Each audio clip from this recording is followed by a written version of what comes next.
quarta-feira, dia de estudo da Palavra do Senhor, e nós estamos ainda impossibilitados de estarmos juntos, mas queremos transmitir a você uma breve reflexão na Palavra do Senhor.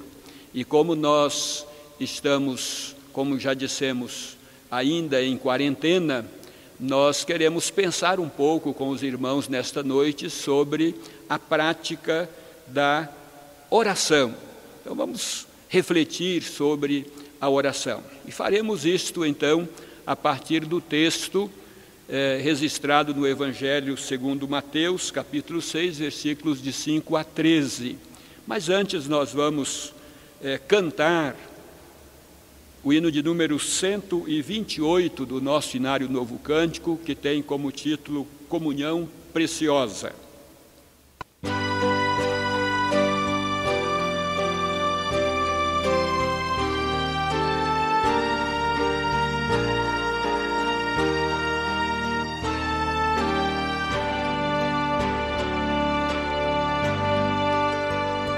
Preciosas são as horas na presença de Jesus, comunhão deliciosa da minha alma com a luz, os cuidados deste mundo não me podem abalar, pois Ele o meu abrigo quando o tentador chegar, quando o tentador chegar, ao sentir-me rodeado de cuidados terrenais, irritado e abatido, ou em dúvidas fatais, a Jesus eu me dirijo nesses tempos de aflição. As palavras que Ele fala trazem paz, consolação, trazem paz, consolação. Se confesso meus temores, toda a minha imperfeição, Ele escuta com paciência essa triste confissão, com ternura repreende meu pecado e todo mal. É Jesus o meu amigo, o melhor e o mais leal, o melhor e o mais leal.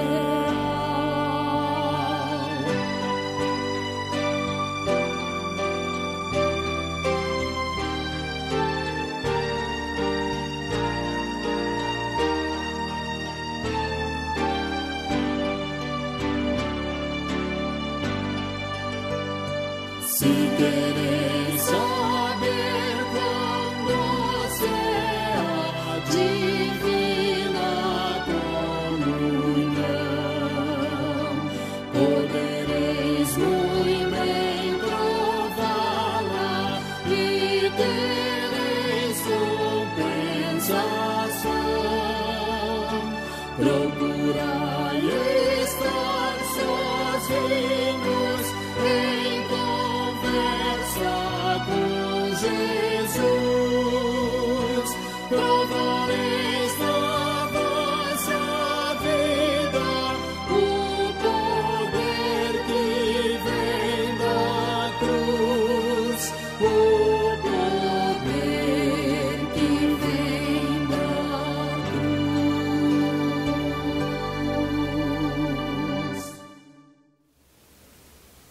Vamos curvar as nossas frontes e vamos falar com Deus, vamos orar ao Senhor. Ó Pai, em nome de Jesus, nós nos achegamos a Ti mais uma vez para render-te graças pelas bênçãos do dia, pela Tua companhia, pelo Teu cuidado, pelo livramento, pela saúde, pela vida. Agradecemos, ó Pai, porque temos a plena consciência de que tudo provém do Senhor. Tudo o que temos e tudo o que somos é obra da Tua graça, da Tua misericórdia e do Teu amor para conosco. Agora, quando vamos estudar a Tua palavra, pedimos que o Teu Santo Espírito nos auxilie e nos ajude para que sejamos capazes de compreender tudo quanto o Senhor tem preparado para os nossos corações nesta noite. Fale conosco, abençoa-nos em tudo. Nós oramos com gratidão em nome de Jesus. Amém. Vamos ler a palavra do Senhor, então, no texto anunciado, Evangelho de Mateus, capítulo 6, a partir do versículo de número 5, a palavra do Senhor diz assim: E quando orardes, não sereis como os hipócritas, porque gostam de orar em pé nas sinagogas e nos cantos das praças, para serem vistos dos homens. Em verdade vos digo que eles já receberam a recompensa. Tu, porém, quando orares, entra no teu quarto e, fechada a porta, orarás a teu Pai que está em secreto, e teu Pai que vê em secreto te recompensará. E orando, não useis de vãs repetições como os gentios, porque presumem que pelo seu muito falar serão ouvidos.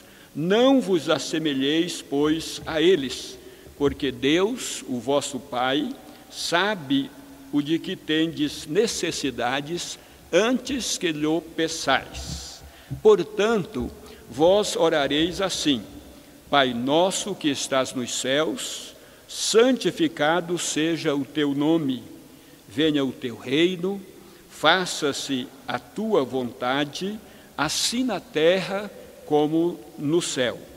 O pão nosso de cada dia dá-nos hoje, e perdoa-nos as nossas dívidas, assim como nós temos perdoado aos nossos devedores. E não nos deixeis cair em tentação, mas livra-nos do mal, pois teu é o reino, o poder e a glória para sempre. Amém. Que o Senhor nos abençoe com esta porção da sua preciosa palavra. Como dissemos, queremos olhar com os irmãos para esse texto e deixar uma reflexão ligeira sobre este assunto, não é? A prática da oração.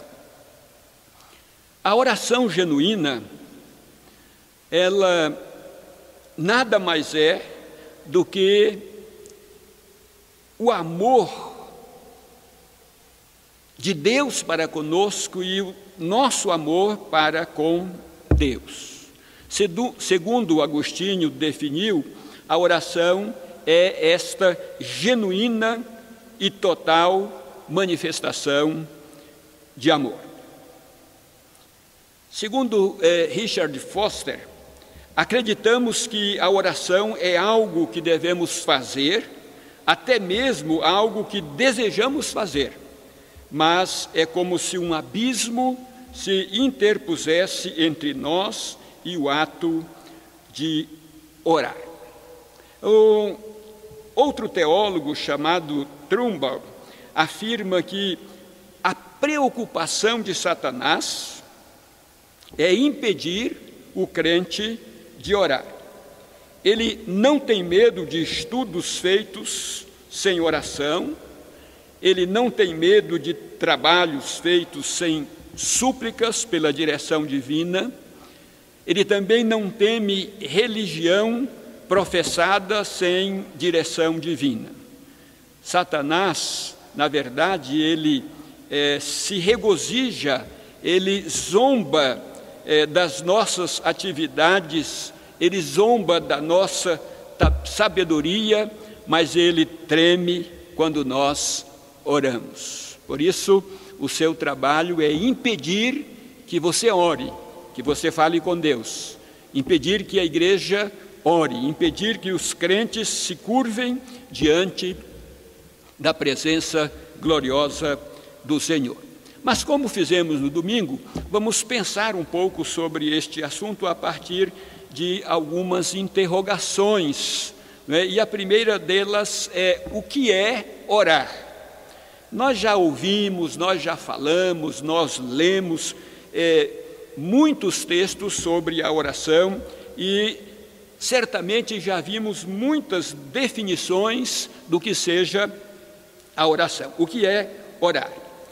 Orar, segundo C.S. Lewis, é colocar diante de Deus o que está em nós, não o que deveria estar, mas o que está de fato em nós. Segundo Calbart, um dos teólogos destacados do século XX, oração é juntar as mãos para buscar o Senhor. Ou como disse nas suas próprias palavras, ele diz: junte as mãos, ou juntar as mãos em oração, é início de um levante contra a desordem do mundo.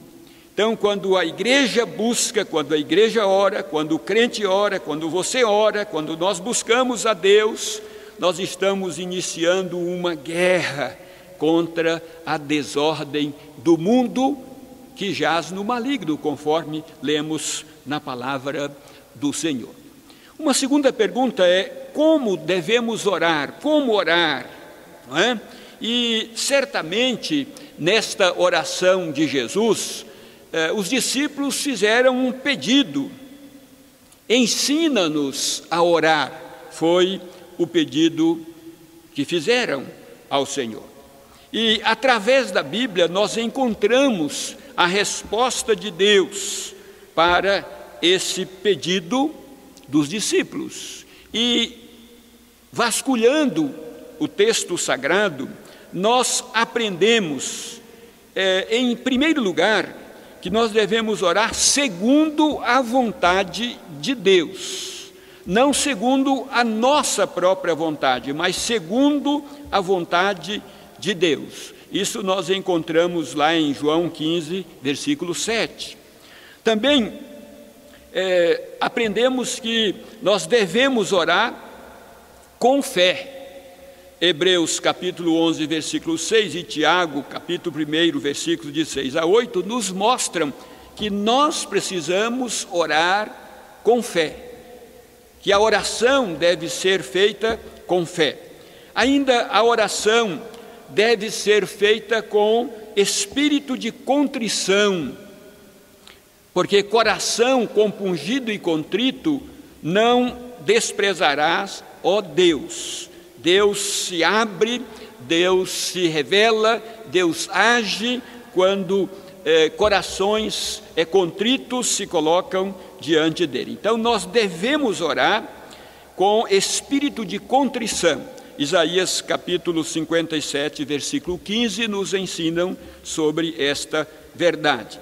Também devemos orar diretamente a Deus, devemos nos colocar diante de Deus, e tão somente diante de Deus, como aprendemos no Novo Testamento e, sobretudo, nos Evangelhos de Jesus. Porém, essa oração diretamente a Deus, ela deve ser em nome de Jesus. Não é? Aprendemos com o próprio Senhor Jesus que nós devemos pedir em nome dele. Lemos isto lá em João 14, versículo 13, como também Paulo fala sobre este assunto em Efésios capítulo 2, versículo 18. Ainda devemos orar no Espírito, orar no Espírito, buscar o Senhor no Espírito. Judas, versículo 20, melhor dizendo, nos falam exatamente sobre este ensinamento, de que a oração, ela deve ser em espírito. E também aprendemos em Lucas 18, versículo 1, e em 1 Tessalonicenses 5,17, que a oração deve ser com perseverança. Com perseverança. Na oração de Jesus, que lemos há pouco com os irmãos, que temos o modelo sugerido pelo próprio Senhor Jesus. E ele diz: Pai nosso que estás nos céus, santificado seja o teu nome, venha o teu reino, faça-se a tua vontade, assim na terra como no céu.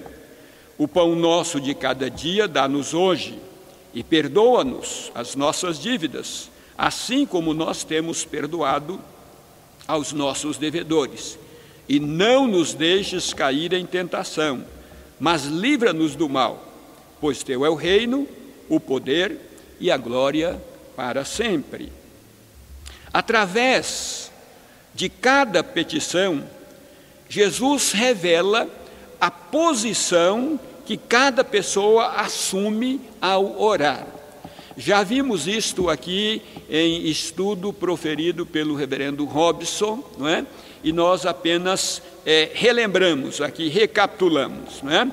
A oração, ela é mais a condição em que se coloca o orador do que propriamente o que ele diz na oração.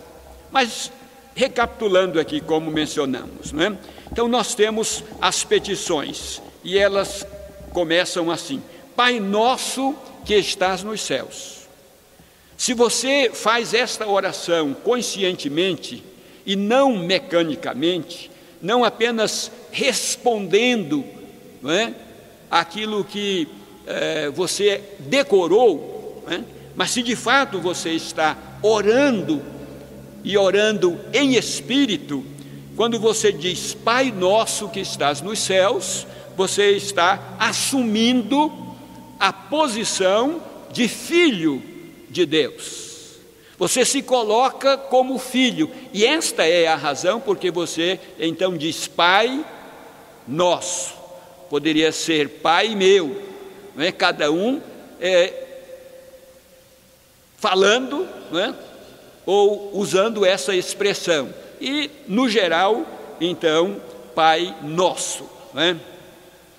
Somos, portanto, filhos, ou assumimos esta posição de filhos. Quando falamos santificado seja o teu nome, nós assumimos a posição de adoradores, né? Como eu disse, se a oração é em espírito, se a oração é sincera, se não é apenas uma repetição, o que lamentavelmente acontece com muitos de nós, não é? Quando você diz, ou quando eu digo santificado seja o teu nome, eu estou me colocando como adorador do Senhor. Quando eu digo venha o teu reino, eu me coloco na condição de súdito, não é? Na condição de alguém que vive nesse reino, que pertence a esse reino, que tem como rei o próprio Deus. Então, quando eu digo venha o teu reino, eu assumo a posição de súdito, e a Bíblia diz que nós somos súditos do reino de Deus.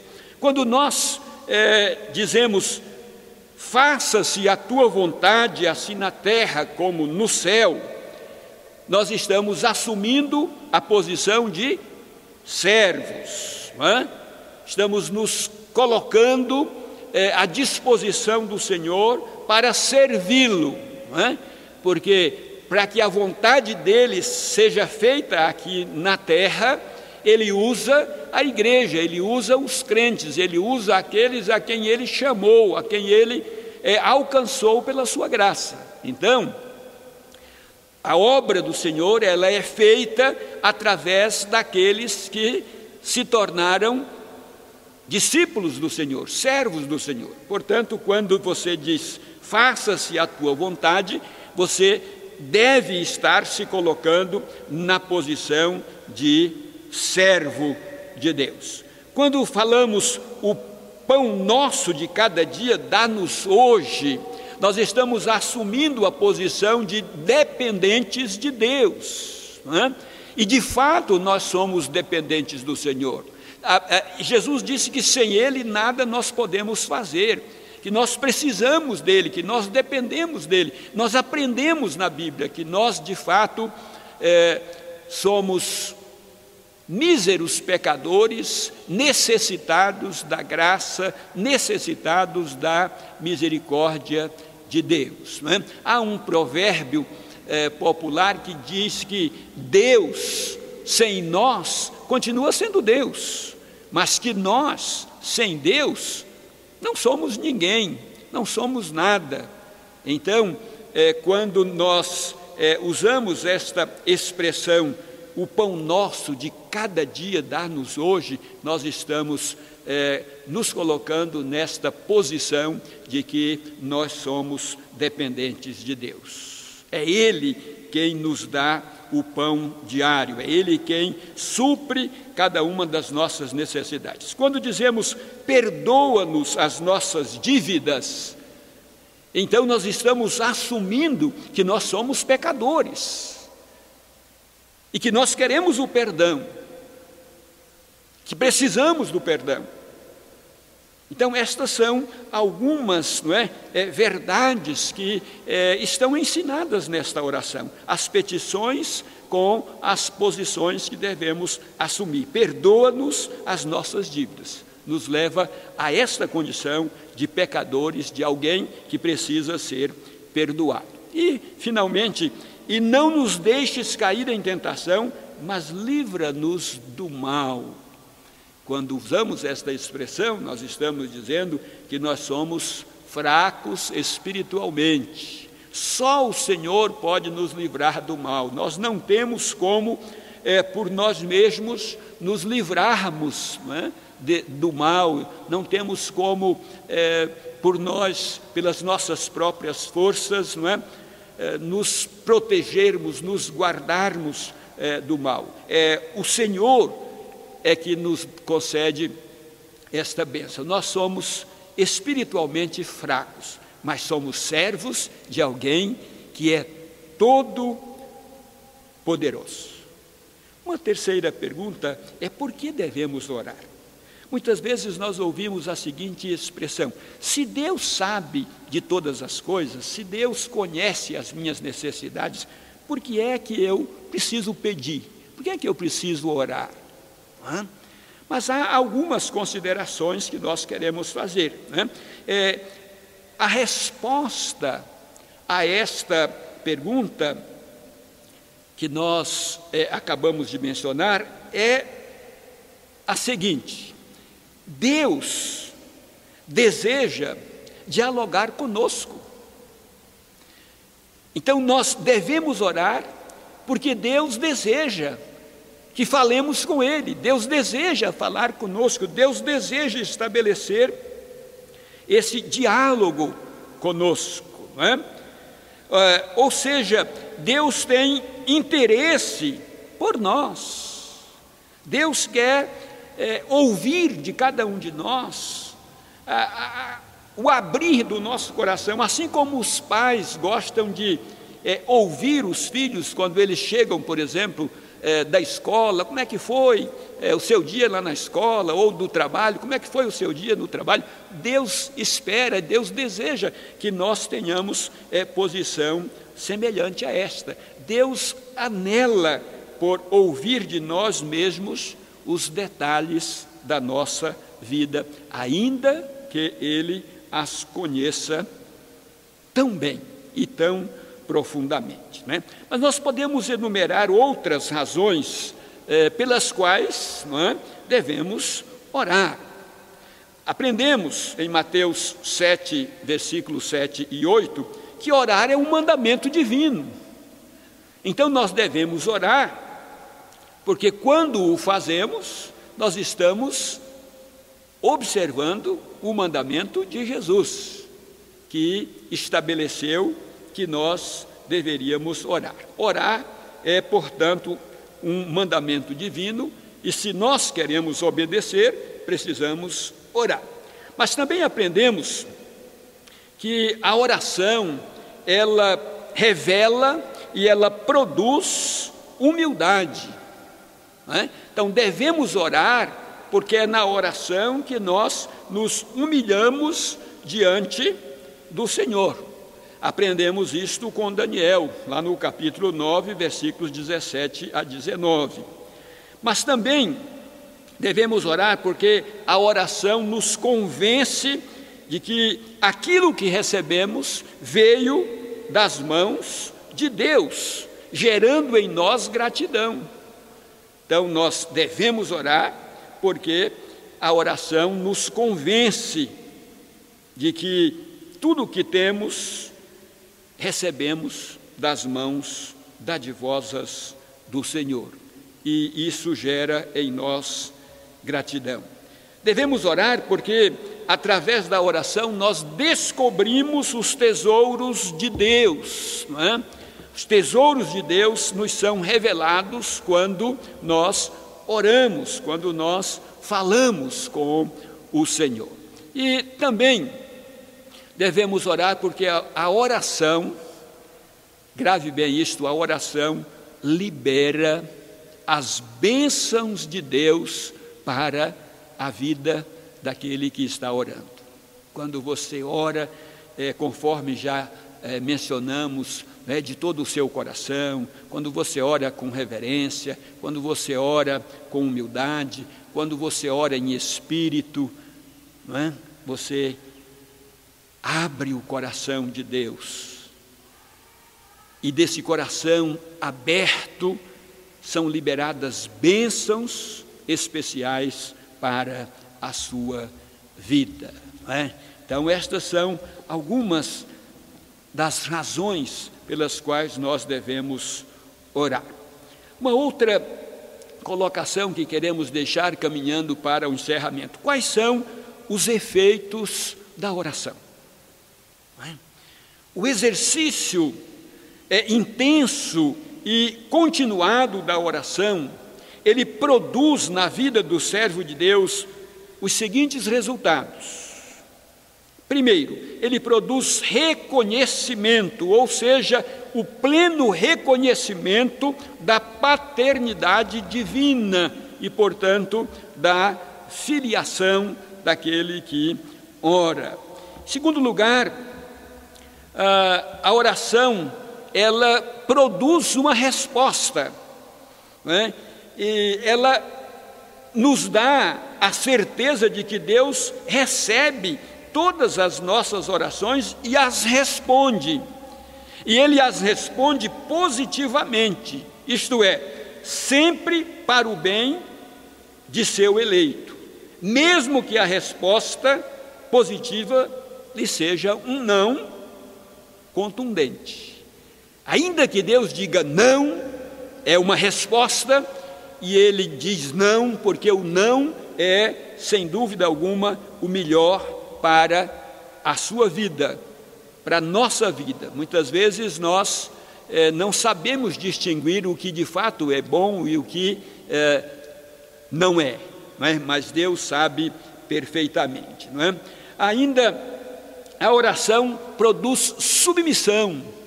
Quando nós oramos, não é? Nós nos submetemos ao Senhor, a submissão incondicional à soberana vontade de Deus. Então, são alguns efeitos da oração na vida do crente, na vida da igreja. E eu quero concluir deixando com os irmãos alguns aspectos teológicos da oração, segundo a percepção, ou segundo a visão que Deus dera ao apóstolo Paulo, né? Pensando, olhando, analisando o ensino de Paulo a respeito da oração, nós verificamos que a oração, ela deve conter as seguintes partes, não é? Primeira delas é a glorificação ao Senhor. Na oração, Deus precisa ser glorificado. São muitos os textos, não é, da pena do apóstolo Paulo que nos colocam diante desta realidade. Em segundo lugar, a oração, né, na oração deve haver louvor, né? Louvor a Deus, louvar ao Senhor por aquilo que Ele, por quem Ele é, por aquilo que Ele faz, não é? Em terceiro lugar, na oração precisa haver adoração. Ao orarmos, nós precisamos estar adorando ao Senhor. Ainda na oração precisa haver ações de graças. Precisamos agradecer. A oração precisa conter a nossa gratidão. Ainda na oração precisa haver exultação e gozo. Exultação a Deus e manifestação de que nós nos deleitamos de fato em Deus. A oração precisa conter súplica, não é? Ou pedido pessoal, aquilo que nós de fato desejamos, como também na oração precisa haver intercessão, não é? Intercessão pelos outros, intercessão pelos irmãos, intercessão por enfermos, intercessão por desempregados, intercessão por aqueles que estão mergulhados no pecado, não é? Então, estas partes precisam estar contidas na nossa oração, na oração do povo de Deus, não é? Na oração da igreja, na oração dos crentes em Cristo Jesus. Então, nós podemos perceber aí cada uma destas coisas, não é? A oração de adoração, a oração de confissão, a oração, não é, de gratidão ao Senhor, a oração, não é, deve conter todas estas partes. Mesmo quando você está fazendo uma oração, não é, de adoração, às vezes nós dizemos, vamos pedir ao irmão fulano para fazer uma oração de adoração, não é? Ou de ação de graças. E às vezes a oração sai, não é, por tantas outras coisas, mas aquilo que se pediu de fato que o irmão orasse, ele não orou, não é? Então nós deixamos com os irmãos esta breve palavra, não é, sobre a oração, e o fazemos porque estamos em tempo de isolamento, em tempo de confinamento, de quarentena, estamos em casa, não podemos sair para ir à igreja, para nos ajuntarmos, para adorarmos coletivamente. Então nós temos tempo para dedicar à oração. É tempo de orar. A Bíblia diz que há tempo para todo o propósito debaixo do sol. E esse é um tempo de orar, tempo de oração, tempo de busca, não é? Esse é um tempo de orarmos juntos, como disse há pouco, não é? Há tempo para tudo e esse é um tempo de buscarmos o Senhor, de nos prostrarmos diante dEle, suplicando a sua bênção para que Ele mesmo, com o seu poder, intervenha sobre as nossas vidas e nos livre de toda a enfermidade, que nos livre desta pandemia e que Ele derrame bênçãos especiais sobre as nossas vidas. Que Ele nos abençoe, que Ele continue falando ao seu coração. Nós vamos encerrar o nosso encontro de hoje cantando o hino de número 130 do nosso inário Novo Cântico, não é? Que tem como tema oração ao Senhor. Vamos orar com a letra, com a mensagem deste hino que será cantado, mas que deve ser também acompanhado e cantado por todos nós.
Vamos orar.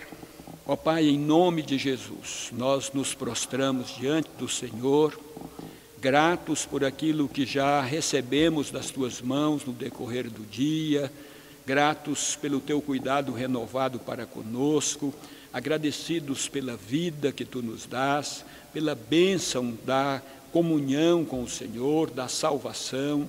Agradecemos, ó Deus, porque o Senhor deixou conosco esta ferramenta incrível, ó Deus, que é a oração, para por meio dela nos achegarmos ao Senhor, nos abrirmos diante do Senhor e suplicamos, ó Pai, que o Senhor nos ajude a compreendermos cada vez mais a necessidade de nos colocarmos diante do Senhor em oração. Que o Senhor nos ensine, ó Deus, sempre a respeito do que é a oração, de como orar, do porquê orar, de quais são os efeitos da oração, e que assim, ó Deus, haja disposição e entendimento da nossa parte, para que possamos usufruir de todas as bênçãos que o Senhor tem preparado para aqueles que te buscam, para aqueles que te adoram e o fazem de todo o coração. Que o Senhor nos abençoe. Amém. Como é quarta-feira, e nós sempre às quartas-feiras nós cantamos um cântico, não é? Então eu gostaria que você, juntamente com a sua família, cantasse aí, não é, conosco este cântico que vem sendo cantado aqui há mais de 20 anos, não é? E o cântico, a letra do cântico diz assim: a tua presença, Senhor, é que me faz descansar. Na tua presença, Senhor, eu posso me refugiar. Sem tua presença, Senhor, não me permitas ficar, pois tua presença, Senhor, é que me faz descansar, é que me faz descansar. Que seja assim, em nome de Jesus.